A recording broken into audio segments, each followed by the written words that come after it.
Graça e paz, queridos irmãos, queridas irmãs, sejam muito bem-vindos, sejam muito bem-vindas a mais uma aula no canal Conectados com a EBD, o seu canal de estudos bíblico-teológicos. Hoje nós damos sequência, continuidade aos estudos da lição do terceiro trimestre de 2020, trimestre este no qual estudaremos os princípios divinos em tempos de crise, a reconstrução de Jerusalém e o avivamento espiritual como exemplos para os nossos dias. Hoje, especificamente, estudaremos a lição de número 6, para o dia 9 de agosto de 2020. Neemias reconstrói os muros de Jerusalém. Amém? Texto áureo da nossa lição, Isaías capítulo 60, versículo de número 18. Nunca mais se ouvirá de violência na tua terra, de desolação ou destruição nos teus termos, mas aos teus muros chamarás salvação e às tuas portas louvor. A verdade prática diz o seguinte: somente despertados podemos vencer qualquer obstáculo para realizarmos a obra de Deus. A leitura bíblica em classe, o texto base da nossa lição, Neemias capítulo 1, versículo de número 1 ao versículo de número 4, e Neemias capítulo 2, versículo 1 ao versículo de número 9. Assim está escrito: as palavras de Neemias, filho de Acalias. E sucedeu no mês de Quisleu, no ano 20º, estando eu em Susã, a fortaleza, que veio Anani, um de meus irmãos, ele e alguns de Judá, e perguntei-lhes pelos judeus que escaparam e que restaram do cativeiro e acerca de Jerusalém. E disseram-me: os restantes que não foram levados para o cativeiro, lá na província, estão em grande miséria e desprezo, e o muro de Jerusalém fendido, e as suas portas queimadas a fogo. E sucedeu que, ouvindo eu essas palavras, assentei-me e chorei, e lamentei por alguns dias, e estive jejuando e orando perante o Deus dos céus. Neemias capítulo 2, versículo 1. Sucedeu, pois, no mês de Nisã, no ano 20º do rei Artaxerxes, que estava posto vinho diante dele, e eu tomei o vinho e dei ao rei. Porém, nunca antes estivera triste diante dele. E o rei me disse: por que está triste o teu rosto, pois não estás doente? Não é isso senão tristeza de coração. Então temi muito em grande maneira. Capítulo 2, versículo 3. E disse ao rei: viva o rei para sempre. Como estaria triste o meu rosto, como não estaria triste, melhor dizendo, o meu rosto, estando a cidade, o lugar dos sepulcros de meus pais, assolado, e tendo sido consumidas as suas portas a fogo. E o rei me disse: que me pedes agora? Então orei ao Deus dos céus, e disse ao rei: se é do agrado do rei, e se o teu servo é aceito em tua presença, peço-te que me envies a Judá, a cidade dos sepulcros de meus pais, para que eu a edifique. Então o rei me disse, estando a rainha sentada junto a ele: quanto durará a tua viagem e quando voltarás? E aprouve ao rei enviar-me, apontando-lhe eu um certo tempo. Disse mais o rei: se ao rei parece bem, deem-se-me cartas para os governadores da além do rio, para que me deem passagem até que chegue a Judá, como também uma carta para Asaf, guarda do jardim do rei, para que me dê de madeira para cobrir as portas do paço da casa, e para o muro da cidade, e para a casa em que houver de entrar. E o rei mas deu, segundo a boa mão de Deus sobre mim. Então vinham os governadores da além do rio, e dei-lhe as cartas do rei. E o rei tinha enviado comigo chefes do exército e cavaleiro. Queridos irmãos, queridas irmãs, com a ajuda de Deus, na lição de hoje, estudaremos como os muros de Jerusalém foram levantados e como Deus levantou o homem certo para executar esta obra. A obra era de Deus, o qual, como dono da obra, providenciou tudo o que era necessário para a sua realização, desde a autorização do rei para o envio de Neemias até os recursos para custear toda a construção. No primeiro tópico da lição de hoje, nós veremos que Deus responde às orações de Neemias. No primeiro ponto, destacamos que Deus enviou emissários a Neemias. Ora, Deus envia Anani, irmão de Neemias, para informá-lo acerca sobre a situação em Jerusalém e como os judeus que haviam retornado a Judá após o cativeiro. Quando Neemias pergunta a seu irmão Anani e aos demais companheiros de Anani, eles vão falar de forma bem clara para Neemias. Neemias, a situação não é das melhores, na verdade. A situação em que se encontram os nossos irmãos em Jerusalém é a pior possível. Ele vai dizer, olha Neemias, para que você tenha ideia da tamanha desgraça que está pesando sobre eles, os muros foram fendidos e as portas queimadas a fogo. Quando Anani usa estas palavras para falar a Neemias, ele estava empregando tais palavras para simbolizar total miséria e grande desprezo. Aliás, esta miséria e este grande desprezo faziam dos moradores da cidade vítimas fáceis de assaltantes. Afinal de contas, muros fendidos, portas queimadas, eles estavam desguarnecidos, desprotegidos, eles estavam vulneráveis. Mas, repito, Deus vai levantar um homem para realizar a sua obra para a glória do seu nome. E ele vai logo despertando o coração de Neemias através das palavras de Anani. Quando ele ouve tais palavras, o seu coração angustia-se e muito. É neste momento que Neemias, angustiado, jejua e ora. Tais palavras foram suficientes para despertar em Neemias uma profunda angústia pela situação de seu povo que morava em Judá.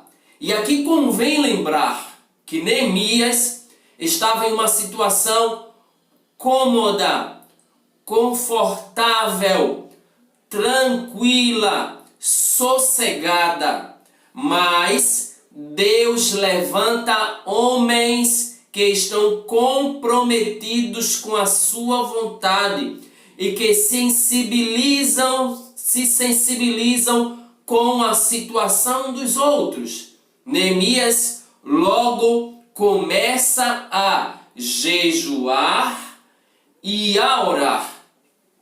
Neemias vai revelar através disto a necessidade de buscar a Deus. Ele sabia muito bem que a situação era difícil, a situação era complicada, mas o Deus dos céus nunca perdeu o controle da situação na palma da sua mão. Ele sempre teve o controle. Por isso que Neemias vai orar e jejuar. Quando ele ora, ele sabe, ele era uma pessoa que tinha um certo destaque diante do rei Artaxerxes.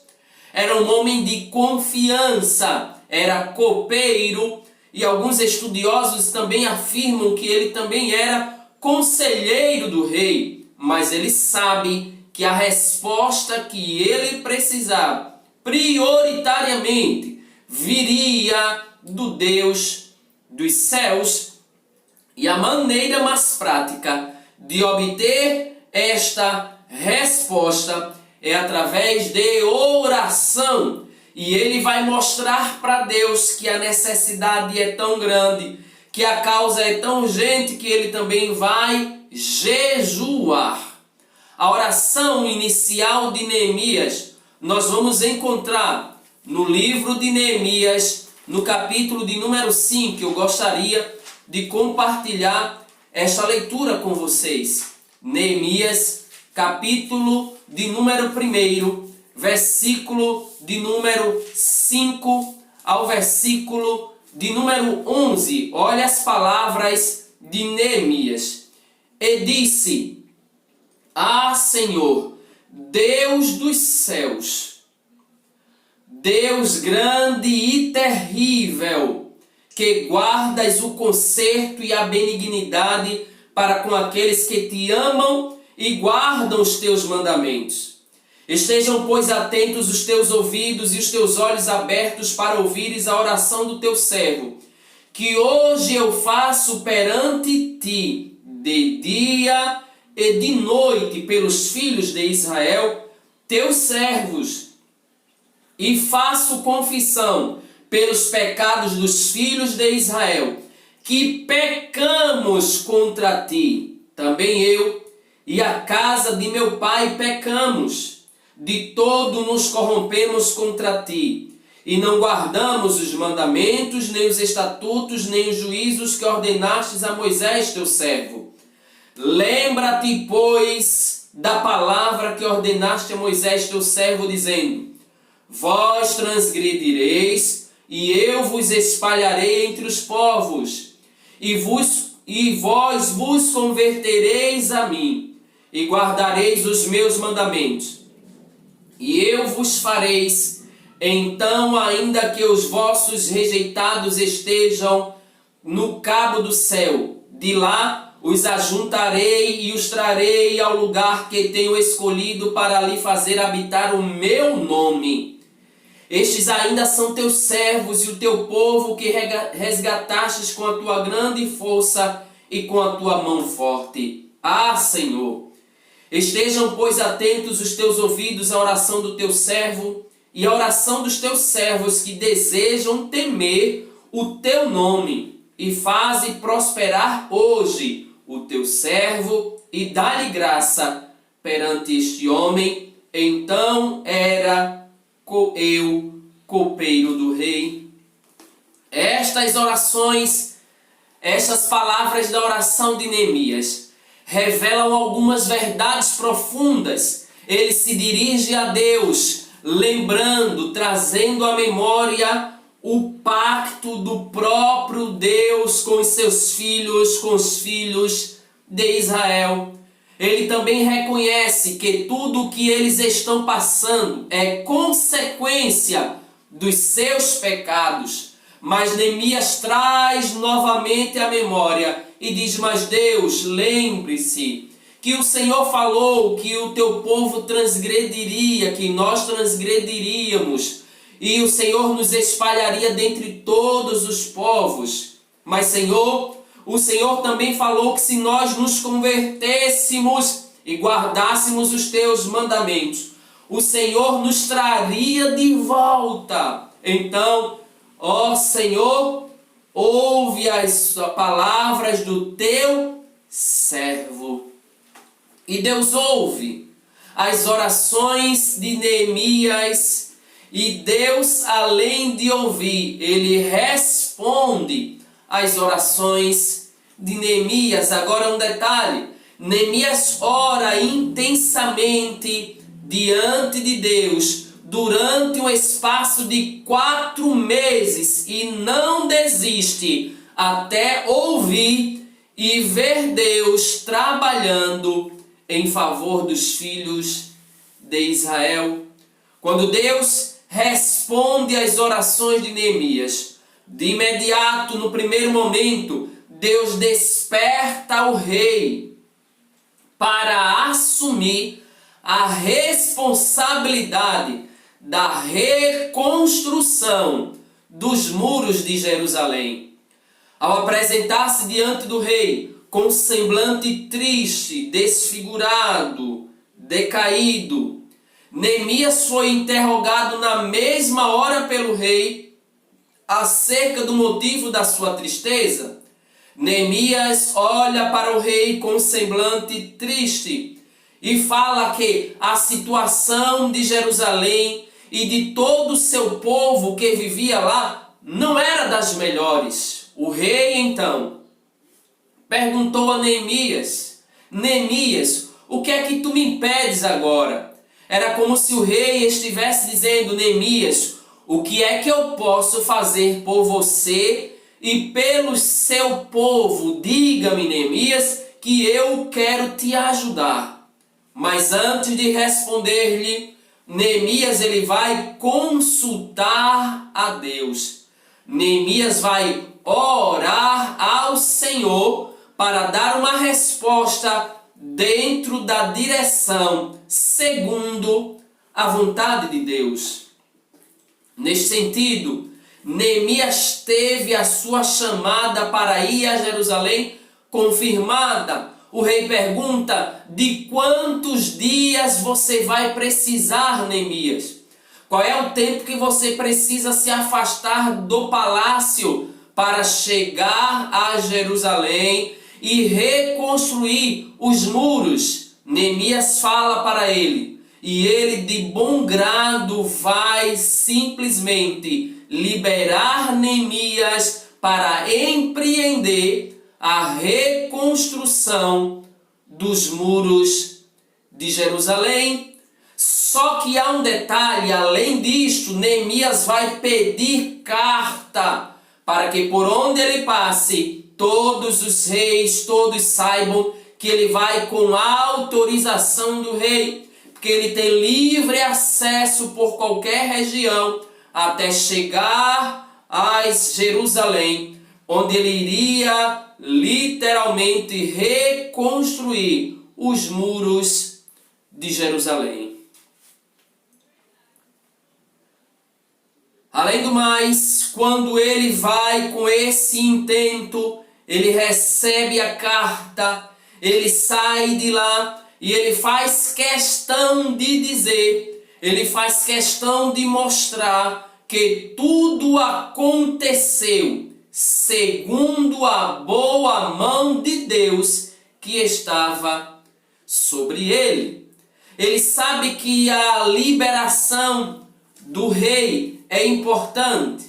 Ele sabe que os recursos vindos do rei são importantes, mas ele reconhece que tudo o que está acontecendo é fruto da boa mão de Deus que estava sobre ele, porque Deus é verdadeiramente o Deus do impossível. E assim, nós sintetizamos este tópico dizendo que temos um Deus que ouve e responde às nossas orações. Já no segundo tópico da lição, Neemias chega a Jerusalém. Quando ele chega a Jerusalém, capítulo 2, versículos 7 a 11, Neemias busca logo fazer um levantamento da real situação dos muros.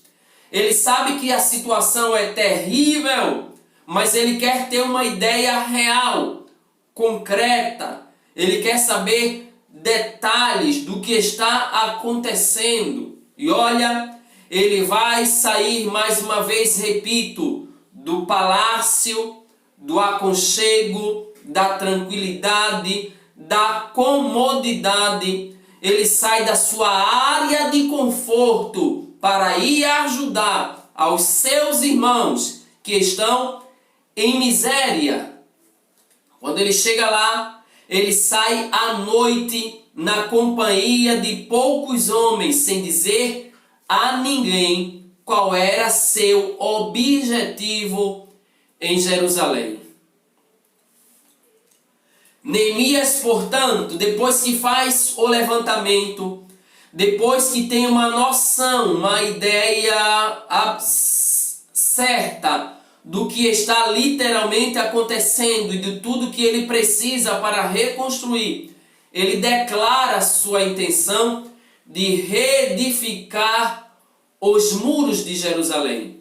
Isso, tendo se inteirado da verdadeira situação, Neemias agora convoca os judeus, os nobres, os magistrados e todos que faziam a obra para juntos edificarem os muros, para que não mais estivessem em opróbrio. E o que é que ele vai dizer? Ele vai declarar a todos como a boa mão de Deus fora favorável, como também as palavras do rei. Ele convoca a todos e lhes diz: olha, eu sei que a situação não é das melhores. Eu sei que muitos se encontram em total miséria e opróbrio, mas Deus até agora, Ele me tem trazido a este lugar. E eu acredito que Ele não me trouxe aqui em vão. Eu estou debaixo da sua mão que me tem feito prosperar. E além do mais, eu também estou debaixo da autoridade do rei. Quando eles ouvem tais palavras de Neemias, todos vão dizer: levantemo-nos e edifiquemos. E esforçaram as suas mãos para o bem. Todos se levantaram e começaram a trabalhar, começaram a edificar, a reconstruir os muros da cidade que estavam destruídos. Portanto, com a bênção de Deus e a permissão do rei, Neemias chegou até a cidade de Jerusalém. Já no terceiro tópico, Neemias literalmente vai iniciar o levantamento dos muros. Só que ele precisa ter uma estratégia, ele precisa elaborar algum plano de ação para executá-lo a contento. O que é que ele faz? Neemias vai dividir a tarefa da construção em partes, tendo cada parte uma porta. Simultaneamente, lado a lado, haveria pessoas encarregadas de levantar o muro ao longo de toda a sua extensão. Muitas dessas pessoas edificando o pedaço do muro que ficava em frente à sua própria casa. As pessoas estavam ali constantemente envolvidas na reedificação. Elas não saíam por um momento, estavam trabalhando ativa e constantemente, de forma muito empenhada, para proteger a sua família e toda a cidade. Havia também grupos encarregados de levar entulho. Ninguém poderia perder a atenção. ninguém poderia ter esforços paralelos, cada um especificamente exercendo uma atividade. Quem estaria para construir deveria ficar na construção. Quem estaria para carregar os entulhos, o seu trabalho era carregar os entulhos e trazer material dentre as outras atividades.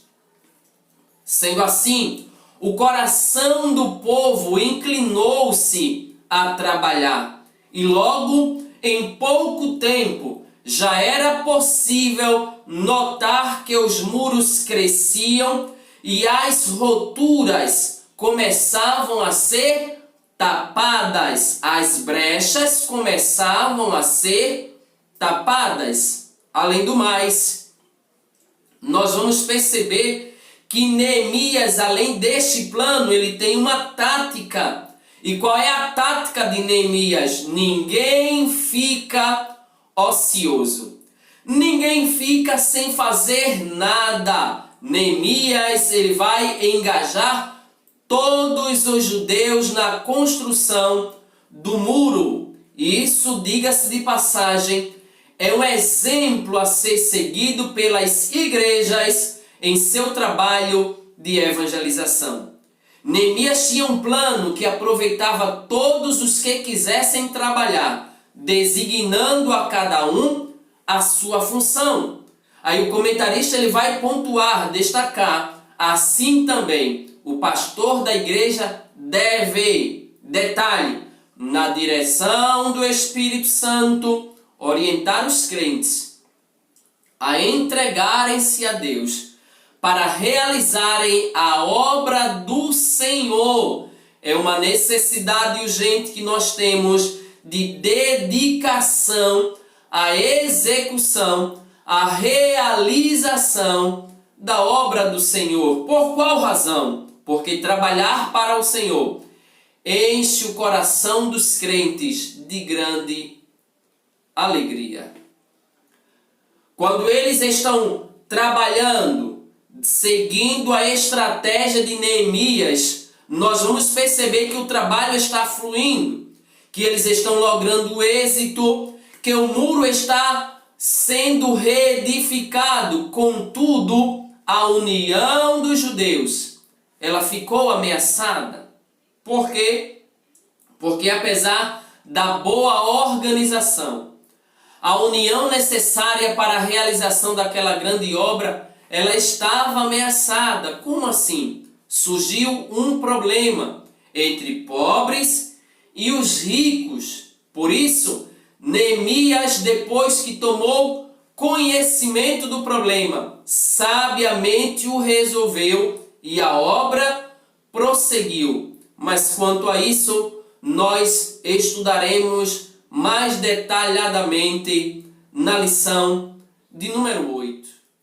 E assim, nós sintetizamos o terceiro tópico dizendo que Neemias, cheio de fé e coragem, inicia o levantamento dos muros. Já no tópico de número 4, quando o muro está sendo reedificado, reconstruído, este levantamento dos muros vai provocar grande oposição. Exatamente. Quando o muro é construído, reconstruído, Sanbalate e Tobias, eles ficam indignados e vão usar de várias estratégias para pararem a obra, pararem a reconstrução dos muros. Todavia, Neemias e seus liderados, ajudados mais uma vez pelo Senhor, conseguiram vencer os obstáculos que se levantaram e trabalharam sem cessar até a conclusão do muro. Lembro-me que Neemias, de forma explícita, ele vai dizer: não podemos parar a obra. Por que, Neemias? Porque estamos envolvidos em uma grande obra. Ora, as diferentes formas de ataque dos inimigos dos judeus e como Neemias conseguiu vencê-los, nós veremos mais à frente, na lição de número 9, de forma mais específica. Quando o muro é concluído, os inimigos não conseguiram parar a construção ou a reconstrução, como você queira, do muro de Jerusalém.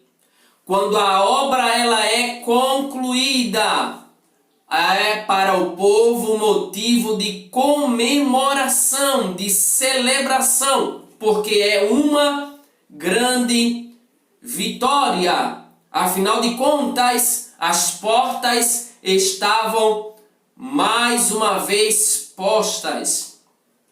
Os muros estavam reedificados, eles teriam novamente guarnição, proteção, eles teriam também julgamento justo, enfim, eles estão celebrando a Deus a grande vitória, a ponto dos inimigos reconhecerem que o Deus de Israel foi Ele quem fez a grande obra. Sintetizando este tópico, nós afirmamos que os inimigos se levantaram para impedir a construção do muro. No quinto tópico da lição, o muro foi solenemente inaugurado. Para a edificação dos muros, foram convocados todos os levitas, é momento de adoração a Deus.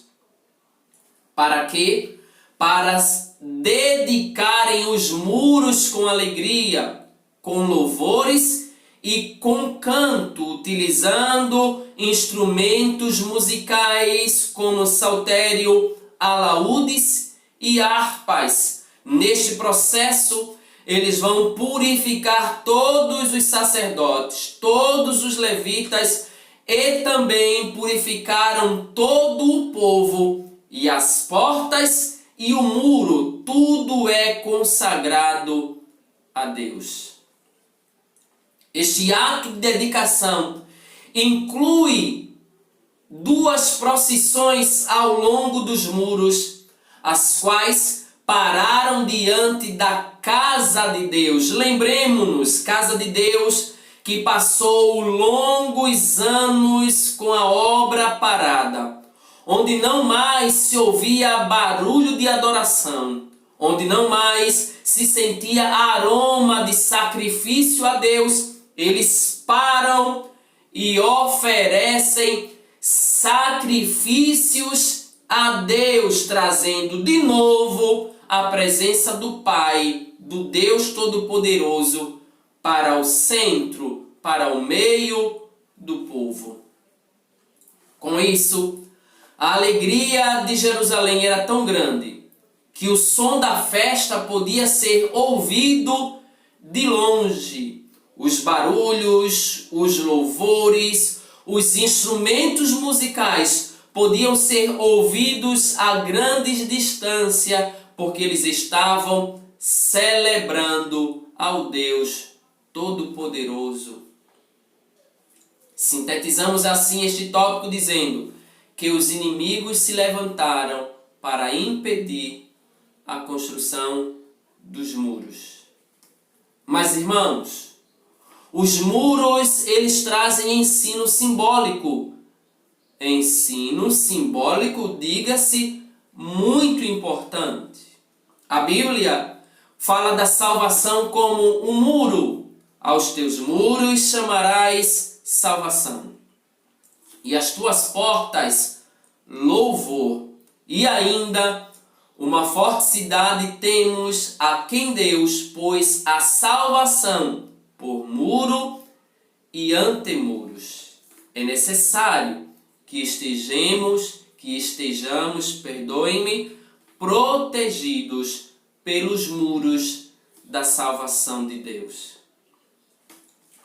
O muro da salvação fala também da divina proteção que beneficia aqueles que se abrigam dentro dele. Isso inclusive nos arremete, nos faz pensar nas cidades de refúgio construídas em Israel. O levantamento dos muros, na verdade, foi resultado de um despertamento.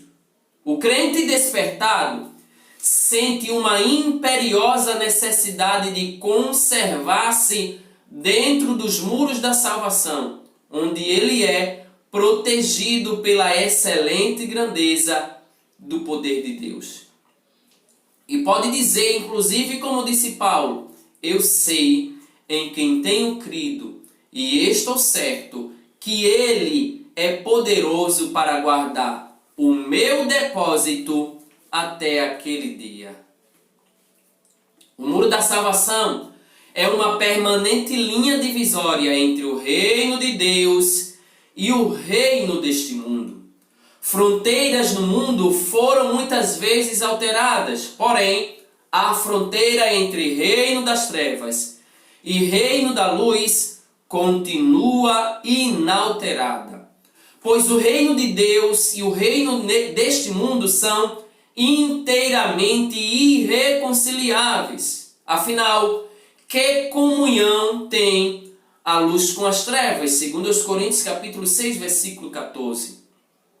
Mas o fato do muro da salvação ser uma divisa entre o reino de Deus e o mundo não significa que há uma proibição pela qual o crente não tem direito de fazer o que quer. Não, o crente tem livre-arbítrio. Todavia, a mesma linha divisória representada pelo muro da salvação passa também dentro do nosso coração. Por isso, Paulo escreve, a não ser na cruz de nosso Senhor Jesus Cristo, pela qual o mundo está crucificado para mim e eu para o mundo. Finalmente, a salvação transforma o crente de tal forma que ele começa a querer somente aquilo que o Senhor quer e passa a orar: Senhor meu Deus, seja feita a tua vontade. E assim, nós chegamos à conclusão desta lição, dizendo que a reconstrução dos muros de Jerusalém só foi possível porque Deus despertou o rei Ciro e levantou Neemias, um homem comprometido com a vontade de Deus e disposto a ajudar aos seus irmãos que estavam vivendo em grande miséria.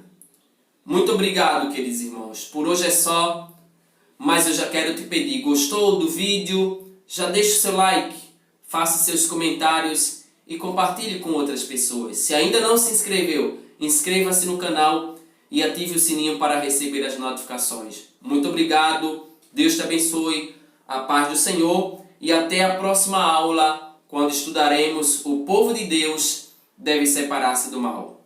A paz do Senhor.